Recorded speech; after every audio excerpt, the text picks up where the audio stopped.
Assalamualaikum warahmatullahi wabarakatuh teman-teman semua. Ketemu lagi di Kita Bisa Ya.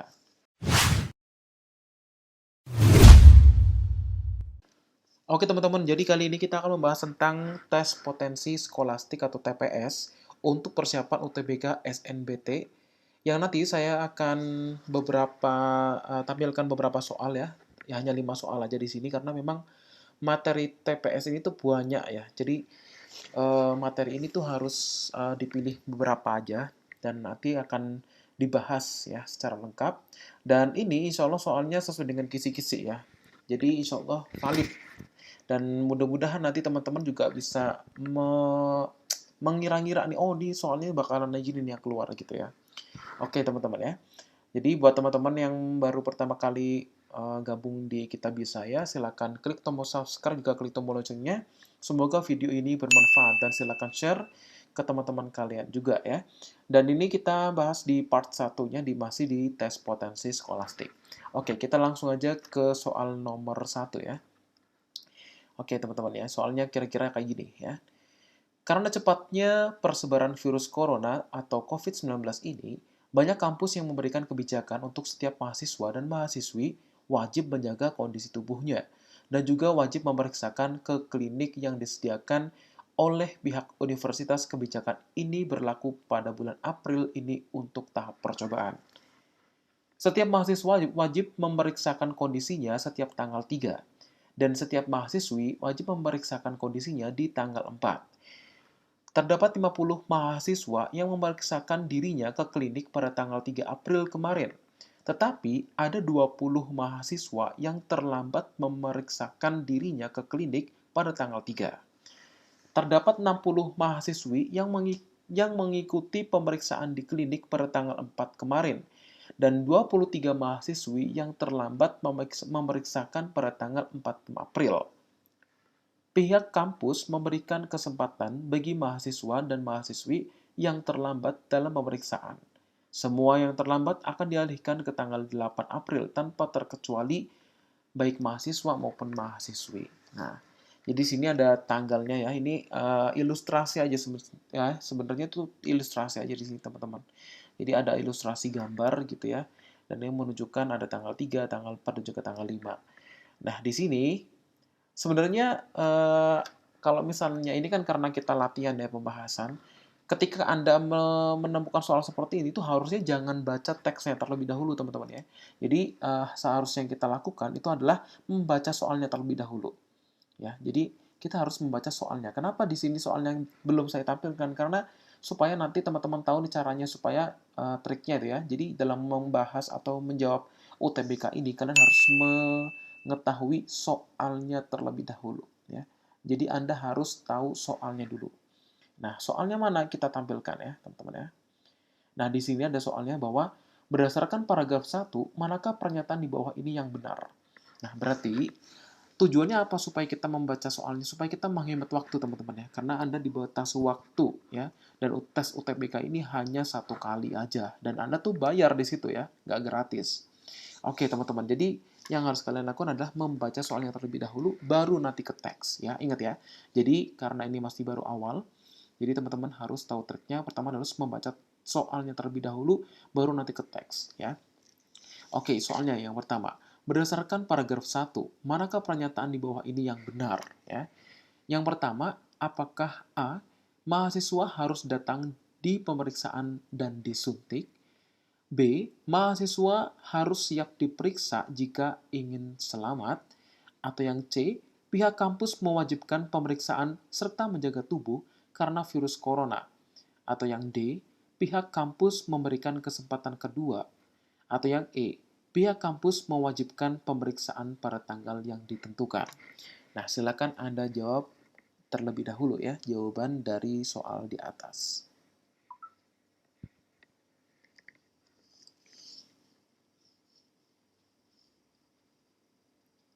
Sudah ya teman-teman ya?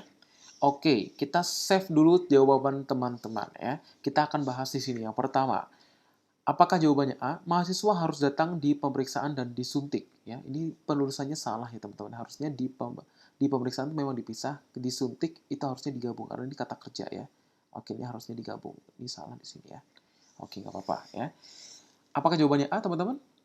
Kalau misalnya di sini, teman-teman ya, di sini kita tahu bahwa mahasiswa harus datang di pemeriksaan dan disuntik. Di sini untuk di paragraf 1, teman-teman. Ingat, dia hanya di paragraf 1. Kita tidak berbicara di paragraf 2. Padahal yang A ini adalah ada di paragraf 2 ya, teman-teman. Jadi bukan A jawabannya. Karena ini kalimatnya adalah bahwa dia harus datang ke pemeriksaan. Nah, ini wajib memeriksakan. Ini ada di paragraf 2 ya. Berarti ini salah jawabannya. Ini nggak usah dipakai. Kemudian yang B, mahasiswa harus diperiksa jika ingin selamat. Nah, kata-kata di sini pun mungkin ada di kalimatnya, ada di paragraf 2 tuh, ya kan? Ini juga ada di paragraf 2, teman-teman. Karena ini wajib, berarti sebenarnya urusan selamat nggak selamat ini ya, yang rancu sebenarnya di kalimat ini, teman-teman ya. Jadi sini kan kebijakannya supaya nanti untuk memeriksakan kondisi tubuhnya aja, teman-teman ya. Bukan masalah selamat atau tidak selamat. Jadi ya secara teks juga kurang sesuai dan juga secara jawaban juga kurang sesuai. Jadi ini juga nggak bisa diambil. Oke, kemudian yang paragraf yang ke C ya, yang ketiga, pihak kampus mewajibkan pemeriksaan serta menjaga tubuh karena virus corona. Oke, kita kembali ke paragraf pertama. Karena cepatnya persebaran virus corona atau COVID-19 ini, banyak kampus yang memberikan kebijakan untuk setiap mahasiswa-mahasiswi wajib ya, wajib menjaga tubuhnya, kondisi tubuhnya, dan wajib memeriksakan ke klinik yang disediakan oleh pihak universitas. Kebijakan ini berlaku pada bulan April ini untuk tahap percobaan. Ingat ya. Jadi kata kuncinya adalah wajib menjaga kondisi tubuh dan juga wajib memeriksakan. Berarti di sini pihak kampus mewajibkan pemeriksaan masuk, ya kan? Dan menjaga tubuh juga masuk. Nah, karena virus corona berarti karena ada persebaran ini, ya. Berarti benar. Ya, kita keep dulu nih jawabannya C ya. Kita keep dulu aja. Kemudian kita coba yang D. Pihak kampus memberikan kesempatan kedua. Padahal kesempatan kedua itu adalah ada di paragraf kedua itu ini. Ada kalimat di sini, teman-teman ya. Ini ada jawaban D. Semua yang terlambat akan dialihkan pada tanggal April. Berarti ini kan kesempatan kedua juga namanya. Berarti ini salah ya. Berarti nggak masuk. Kemudian yang ketiga, yang kelima atau yang E, pihak kampus mewajibkan pemeriksaan pada tanggal yang ditentukan. Ini ada di paragraf 2 ya teman-teman. Jadi nggak masuk juga. Ini ada tanggal 3, kemudian ada tanggal 4 ya kan. Tanggal berapa lagi? Ada tanggal 8. Itu kan berarti penentuan tanggal ya. Berarti jawabannya yang tepat adalah yang C. Oke. Berarti teman-teman yang jawab C, berarti benar jawabannya ya. Bisa diterima ya teman-teman ya. Oke, kita lanjut ke soal nomor 2 ya. Oke teman-teman ya, jadi kita langsung aja seperti tadi yang telah saya katakan bahwa kita harus membaca soalnya terlebih dahulu ya. Oke, berdasarkan paragraf 2, jika semua orang datang di tanggal yang telah ditetapkan atau tidak ada yang terlambat. Ingat ya teman-teman ya. Jadi kalimatnya di sini adalah bahwa tidak ada yang terlambat. Ya ingat, ini persyaratannya ya. Jadi jika semua orang datang di tanggal yang telah ditentukan ya. Jangan kejebak ya, jangan kejebak di kalimat paragraf, tapi kita kembali ke soal karena di sini takutnya ya. Ini kejebak di sini teman-teman. Jadi nanti takutnya Anda coba nanti ya kita baca ya. Di sini tidak ada yang terlambat. Jika semua orang datang di tanggal yang telah ditentukan. Nah, ini adalah persyaratannya teman-teman ya. Oke teman-teman ya, jadi kita harus baca dulu di paragraf keduanya ini, ya kan? Karena soalnya di paragraf kedua ya teman-teman. Oke, kita baca. Setiap mahasiswa wajib memeriksakan kondisinya setiap tanggal 3, dan setiap mahasiswi wajib memeriksakan kondisinya di tanggal 4. Ingat, ini mahasiswa dan ini mahasiswi. Ya. Terdapat 50 mahasiswa yang memeriksakan dirinya ke klinik pada tanggal 3 April kemarin. Tetapi ada 20 mahasiswa yang terlambat memeriksakan dirinya ke klinik pada tanggal 3. Nah, ada yang tepat waktu, ada yang tidak tepat waktu, ya kan? Kemudian 60 mahasiswi yang mengikuti pemeriksaan di klinik pada tanggal 4. Nah, dan juga ada 23 mahasiswi yang terlambat memeriksakan pada tanggal 4. Berarti terlambat nih, ya kan? Pihak kampus memberikan kesempatan bagi mahasiswa dan juga mahasiswi yang terlambat dalam pemeriksaan. Semua yang terlambat akan dialihkan pada tanggal 8. Nah, ini berarti adalah kesempatan yang kedua. Tanpa terkecuali mahasiswa dan juga mahasiswi. Berarti bareng nih tanggalnya, ya kan? Kita kembali ke soalnya. Ya. Seperti tadi ya, jadi Anda harus membaca soalnya terlebih dahulu, kemudian ke teks ya, untuk supaya nanti teman-teman bisa menjawab soal-soal ini ya, supaya lebih tepat waktunya juga nggak buang-buang waktu ya. Kemudian kita baca dulu, berdasarkan paragraf kedua, jika semua orang datang di tanggal yang telah ditetapkan. Ingat, premisnya adalah jika semua orang datang di tanggal yang telah ditentukan ya teman-teman ya, dan tidak ada yang terlambat. Otomatis nanti jumlah yang terlambat pun dia akan nggak ada pengaruhnya, karena mintanya adalah jika semua orang tuh datang di tanggal yang telah ditetapkan ya teman-teman ya. Ingat. Oke, apakah jawabannya, manakah kesimpulan yang benar? A. Semua mahasiswa terlambat di tanggal yang telah ditentukan dan mengikuti kesempatan pada tanggal 8. Apakah semua terlambat? Tidak ya, karena jawabannya ya teman-teman di sini adalah karena tidak ada yang terlambat. Otomatis ya karena ini kalimatnya semua mahasiswa terlambat, berarti nggak sesuai dengan ini baratnya adalah premisnya ya. Ini nggak sesuai. Jadi ini tidak sesuai ya. Kemudian yang kedua, semua mahasiswi tidak ada yang terlambat sehingga yang hadir adalah 83 mahasiswi. Ya. Karena ini tidak ada yang terlambat, memang mahasiswi. Tetapi teman-teman yang di sini adalah yang melakukan pemeriksaan itu adalah mahasiswa dan mahasiswi, nggak cuma mahasiswi aja. Berarti ini tidak sesuai, teman-teman ya. Kemudian yang ketiga, yang C ya, mahasiswa dan mahasiswi semuanya datang sesuai tanggal yang telah ditentukan dan tidak ada yang terlambat. Jumlah mahasiswa adalah 50 orang yang hadir. Nah, coba kita cek di sini teman-teman ya. 50 mahasiswa yang hadir pada tanggal 3 dan ketambahan 20 yang terlambat. Tanggal 3 juga ya. Karena ini teman-teman ya. Tetapi ada 20 mahasiswa yang terlambat memeriksakan dirinya ke klinik.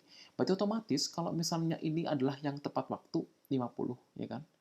Di sini ada 50 dan di sini yang terlambat adalah 20 ya, terlambat pada tanggal 3. Berarti kalau dijumlah adalah 50 ditambah 20, berarti jumlahnya 70. Nah, berarti di sini teman-teman jumlah mahasiswa yang harusnya hadir dan tidak terlambat adalah 70 bukan 50 ya teman-teman ya. Gitu ya. Kemudian dan mahasiswanya 60 orang yang hadir. Nah, coba kita cek. Di sini 60 mahasiswa yang hadir dan mengikuti pada tanggal 4 ya, sesuai dengan tanggalnya. Dan 23 orang ini terlambat, teman-teman. Tapi di sini keterangan adalah jika semua orang datang di tanggal yang telah ditetapkan. Ingat ya, premisnya adalah ini teman-teman ya, persyaratannya. Jika semua orang datang tepat waktu kan, tidak ada yang terlambat. Berarti otomatis di sini kalimat 23 mahasiswi terlambat memeriksakan pada tanggal 4 April, otomatis jawabannya juga ditolak ya teman-teman ya. Karena di sini ibaratnya mau terlambat mau enggak, itu ibaratnya adalah karena persyaratannya adalah jika semua orang telah datang di hari yang telah ditentukan, di tanggal yang telah ditentukan. Berarti jawabannya adalah harusnya 60 ditambah 23. Berarti jawabannya 83 dan ini 60. Berarti ini tidak sesuai. Kemudian yang D, semua mahasiswa yang hadir sesuai dengan tanggal ditentukan dan tidak ada yang terlambat adalah 70. Nah ini, ya 70 dan 83. Berarti benar nih jawabannya. Semua benar nggak mungkin ya? Oke, otomatis nggak benar. Berarti jawabannya yang benar adalah yang D ya teman-teman. Karena ini ada kalimat ini gitu ya, bukan bergantung pada teksnya. Gitu. Jadi teman-teman jangan kejebak ya. Nanti takutnya nih bingung. Ini gimana ya jawabannya? Harusnya kan jawabannya yang C benernya. Tapi ingat ada premis yang ada di sini. Ini yang namanya adalah jebakan ya, jebakan Batman teman-teman ya. Jadi jangan sampai salah membaca soal. Ingat ya teman-teman ya. Karena soal itu penting sekali akan menjembatani kalian dalam menjawab pilihan ini. Banyak yang menjawab C. Kenapa? Karena nggak paham soal teman-teman. Ya kan? Karena kalau misalnya yang tidak yang sesuai dengan tanggal harusnya kan jawabannya cuma 50 dan 60. Harusnya jawabannya C memang. Tapi ingat di sini teman-teman harus paham bahwa ada persyaratan jika semua orang datang di tanggal yang telah ditetapkan atau tidak ada yang terlambat. Otomatis yang terlambat pun masuk tidak terlambat, ya kan? Oke, bisa dipahami teman-teman ya. Lanjut ya ke soal nomor 3. Seperti yang telah disebutkan tadi bahwa kita harus membaca soalnya terlebih dahulu ya. Oke, soalnya kita munculkan. Berdasarkan paragraf kedua, jika mahasiswa dan mahasiswi hadir bersamaan, teman-teman. Nah, ini premis yang diminta oleh soal. Sorry, meceng-meceng nggak apa-apa ya teman-teman ya. Pada tanggal 8, nah ingat ya, pada tanggal 8. Maka kesimpulan yang tepat di bawah ini adalah, A. Semua mahasiswa dan mahasiswi hadir tepat waktu dan jumlah mereka adalah 153 mahasiswa. Atau yang B. Mahasiswa dan mahasiswi semuanya datang sesuai tanggal yang ditentukan dan tidak ada yang terlambat. Jumlah mahasiswa 50 orang hadir dan 50 dan mahasiswi 60 orang hadir. Atau C. Jika semua hadir, maka akan mengantri panjang. Atau yang D. Semua hadir juga para staf universitas. Atau yang E. Semua mahasiswa atau mahasiswi yang terlambat datang berjumlah 43 orang. Nah, Anda harus jeli ya. Silakan Anda jawab terlebih dahulu, teman-teman.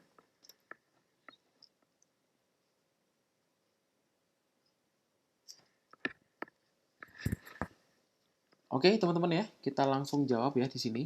Jadi ini masih paragraf kedua ya. Paragraf kedua. Oke, kita langsung balik lagi ya, karena tadi di soal 2 udah dibaca ya, teman-teman ya. Semua mahasiswa dan mahasiswi hadir tepat waktu dan jumlah mereka 153 orang.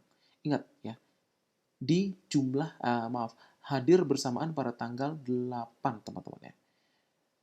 Di tanggal 8. Semua mahasiswa dan mahasiswi hadir tepat waktu dan jumlah mereka 153 orang. Padahal di sini, jika mahasiswa dan mahasiswi yang hadir bersamaan pada tanggal 8 aja, itu di jumlah harusnya berapa, teman-teman? Ya, jadi di sini, teman-teman ya, yang di sini kan yang terlambat, ini ada 20. Kemudian di sini ada 23, ya kan? Oke, teman-teman ya. Jadi di sini kalau kita jumlah, teman-teman, di tanggal 8 yang terlambat itu kan di tanggal 8 ya. Itu kan 20 untuk mahasiswa dan 23 orang untuk mahasiswi. Harusnya kan 20 ditambah 23, ya kan? Berarti harusnya 43 orang nih. Coba kita cek di sini. Semua mahasiswa yang hadir tepat waktu adalah jumlahnya 153. Nggak mungkin ya. Karena di tanggal yang tepat waktu ini, dia itu kan udah dikurangin. 50 tambah 60, harusnya 110 ya kan?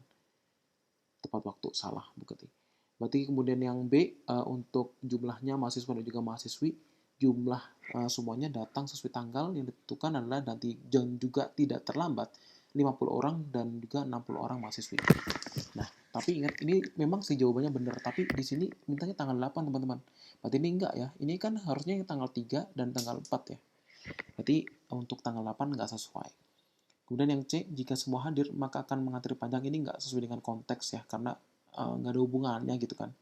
Kemudian yang D, semua hadir juga para staf universitas. Nggak ada hubungannya juga, ya kan, jadi nggak usah diambil. Kemudian yang E, mahasiswa dan mahasiswi yang terlambat datang jumlahnya 43. Nah, ini. Berarti jawabannya E ya, teman-teman. Ya, jadi ambil aja yang sesuai dengan paragraf yang kedua, teman-teman ya. Jadi jangan sampai kejebak nih, ngapain nih yang C sama D muncul, karena nggak ada hubungannya dengan paragraf di paragraf kedua ini, teman-teman ya. Jadi otomatis nggak akan masuk. Gitu ya, teman-teman ya. Oke, kita lanjut. Oke, teman-teman. Jadi buat teman-teman yang pengen dapat soal lagi nih dan nggak capek-capek download ya. Jadi nggak perlu satu-satu download ya. Kalian bisa pesan aja di sini. Karena nanti kalian bakal dapat kumpulan soal UTBK SNBT lengkap. Dan ini disertai dengan kunci dan juga pembahasannya juga. Ya. Jadi nanti kalian akan mendapatkan 1000 soal lebih dengan rincian soal latihan dan juga tes prediksi dari tahun 2020 hingga 2023 ya. Kemudian kalian juga nanti akan mendapatkan ya rincian sebagaimana berikut ya. Jadi akan mendapatkan kumpulan soal TPS ya, full dengan pembahasan. Dan kemudian akan mendapatkan soal TKD, TKA, Saintek ya. IPA, biologi, fisika ya. Jadi IPA ini isinya biologi, fisika, kimia. Dan untuk soal TKD, TKA Soshum juga yang rinciannya adalah geografi, sosiologi, dan ekonomi. Ya, jadi kalian bakal dapetin nih semua gitu ya. Nggak usah capek-capek. Kalian hanya membayar 55.000 aja. Tapi buat kalian ya, kalau misalnya ini masih ngerasa kemahalan gitu, kalian nggak usah bayar 55.000, kalian cukup bayar 35.000 aja ya. Jadi kalian dengan harga 35.000 kalian udah dapat ini nih soal-soal ya, kumpulan soal. Nanti walaupun kalian tuh ambil golongan ataupun jurusan di IPS maupun IPA, kalian akan dapatkan ketiga ini ya, 3 materi ini. Jadi nggak usah repot-repot, kalian bakalan download banyak ya di internet dengan butuh waktu yang lama karena ngumpulin satu soal gitu. Dan mulai sekarang kalian cuma ya cuma nyisihkan 35.000 aja sih ya, kalian bisa dapat kumpulan soal-soal ini. Silakan kalian kalau misal pengen pesen ya, silakan pesan aja, nanti ada klik aja link kolom deskripsi untuk pemesanan ya. Jadi nanti akan diarahkan untuk bagaimana caranya untuk pemesanannya. Oke teman-teman ya, mudah-mudahan bermanfaat nih ya. Oke, kita lanjut ke soal selanjutnya yang nomor 4. Seperti tadi ya, jadi kita harus membaca soalnya terlebih dahulu teman-teman ya. Nah, di sini berdasarkan paragraf 1. Nah, ini paragraf 1 lagi. Manakah kesimpulan ini yang benar ya? Jadi ya kita nggak usah terjebak pada teks yang banyak ya, ataupun gambar yang bagus kayak gini. Kita tidak mengacu pada itu ya, karena kita acuannya adalah soal dulu kemudian ke teks ya. Berdasarkan paragraf 1, manakah kesimpulan di bawah ini yang benar ya? Kita barulah ke teksnya ya. Kita baca teksnya dulu. Jumlah kasus virus corona di dunia terus mengalami peningkatan. Tercatat 2.553.435 orang terinfeksi virus yang menyerang saluran pernafasan tersebut hingga Rabu tanggal 22 bulan April tahun 2020 pagi. Oke, cuma sampai situ aja paragraf 1 ya. Berarti jawaban yang benar tuh yang mana? Ya, coba kita cek di sini. Apakah jawabannya A? Jumlah kasus virus corona tidak meningkat ya, tidak meningkat. Tercatat 2.555.435 orang terinfeksi. Ingat, ada kata-kata tidak meningkat ya. Berarti ini enggak sesuai ya. Karena ini jawabannya adalah terus meningkat, bukan tidak meningkat ya. Berarti jawabannya enggak sesuai. Kemudian yang kedua, atau yang B, jumlah peningkatan virus corona tidak terhitung dan sulit diprediksi. Nggak mungkin karena ada angka ya.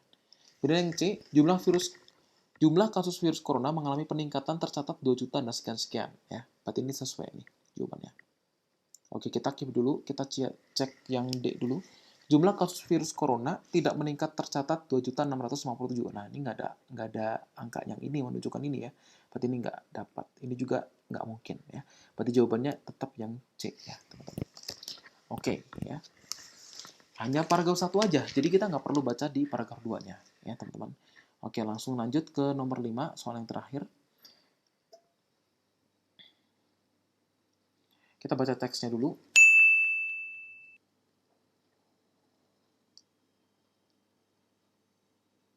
Berdasarkan teks bacaan di atas, apa yang diserang oleh virus corona sehingga menyebabkan banyak kematian? Nah, ini tidak menunjukkan paragraf, sehingga kita harus membaca semua paragrafnya. Ya. Karena tadi paragraf pertama udah dibaca, berarti paragraf yang kedua. Dilansir dari situs data real-time virus corona Worldometers, jumlah pasien yang sembuh tercatat 688.639. Sementara jumlah korban akibat COVID hingga Rabu tanggal 22 April 2020 mencapai 177.263 orang. Ya. Dan sementara itu 10 negara memiliki jumlah kasus terbanyak. Nah, ini adalah kasus-kasusnya. Tapi ingat ya teman-teman, di sini tuh tidak ada kata-kata bahwa penyebab. Ya. Di sini kan apa yang diserang oleh virus corona sehingga menyebabkan banyak kematian. Nah, ingat di sini tidak menampilkan kasus apa yang diserang, tapi di sini menunjukkan data korban ya, data jumlah korban yang yang terkena kasus ini gitu. Jadi bukan ini jawabannya. Berarti kita lihat langsung kembali ke paragraf 1 lagi. Jumlah kasus virus corona di dunia terus mengalami peningkatan. Tercatat sebanyak 2 juta sekian-sekian orang terinfeksi virus yang menyerang saluran pernafasan. Nah, ingat, saluran pernafasan teman-teman ya. Jadi kalau misalnya kita di sini udah kata kuncinya udah kena ya, karena tadi di paragraf 1 udah nggak ada jawabannya, berarti otomatis udah kelihatan nih jawabannya. Ya kan? Berarti jawabannya adalah C. Nggak usah lihat ini ya, apalagi ini. Ini kan ada pernafasan, tapi kenapa ada hati di sini? Ini nggak mungkin. Oke, berarti jawabannya yang C, teman-teman ya. Oke teman-teman ya, mungkin itu dulu untuk video kali ini. Mudah-mudahan video ini bermanfaat. Nanti kita akan ketemu lagi di part 2. Kita tetap pantengin aja ya. Jadi nanti saya akan membahas satu persatu lagi soal tentang TPS ini, dan nanti sehingga ke soal saintek maupun soshumnya. Mudah-mudahan nanti bisa sampai di part-part selanjutnya ya.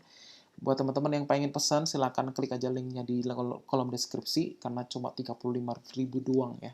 35.000 aja kalian bisa pesan dan dapatkan soal-soal ini, daripada kalian nanti susah-susah download ya. Di sini cuma 35.000 doang ya. 35.000 aja ya. Jadi kalian udah dapatkan kumpulan-kumpulan soal ini supaya nanti kalian lebih mateng nih di bulan Mei ya. Jadi jangan buang-buang waktu kalian untuk main ataupun apa gitu ya. Karena uh, kampus impian kalian tuh udah ada di depan mata. Tinggal kalian usahanya gimana gitu aja. Oke teman-teman, mudah-mudahan video ini bermanfaat. Semoga kita ketemu lagi di part selanjutnya. Terima kasih. Assalamualaikum warahmatullahi wabarakatuh.